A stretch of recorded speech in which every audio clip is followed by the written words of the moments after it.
यांचे नातू डॉक्टर अनिल पाटील यांना Chhatrapati Shahu the pillar of the education हा पुरस्कार नुकताच प्रदान करण्यात आला.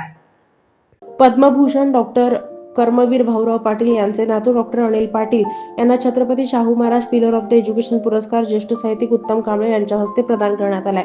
हे वृत्त समजता सोलापुरातील रयत शिक्षण संकुलामध्ये जल्लोष करण्यात आला. डॉक्टर अनिल पाटील हे सध्या रयत शिक्षण संस्थेचे संघटक आहेत.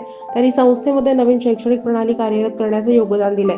त्यांच्या मार्गदर्शनानुसार संस्थेतील अनेक महाविद्यालयांना नाक मानांकनामध्ये अव्वल स्थान प्राप्त केले. वंचित आणि उपेक्षित समाजातील मुलामुलींना शिक्षण मिळालं पाहिजे या भूमिकेतून त्यांना हा पुरस्कार देण्यात आलाय. डॉक्टर पाटील यांचे रयत शिक्षण संस्थेच्या मध्य विभागाचे कार्याध्यक्ष संजीव पाटील, केतन शहा, डॉक्टर सुहासिनी शहा, प्रख्यात कर सल्लागार धीरज जवळकर, डॉक्टर राजेंद्र सिंह लोखंडे, डॉक्टर अशोक पाटील, संस्था सदस्य डॉक्टर सुरेश ढेरे, उद्योजिका माधुरी पाटील, उद्योजिका उल्का पाटील, मुख्याध्यापक संतोष वालवडकर, कल्पना सर्वगोड यांनी त्यांचं अभिनंदन केलं.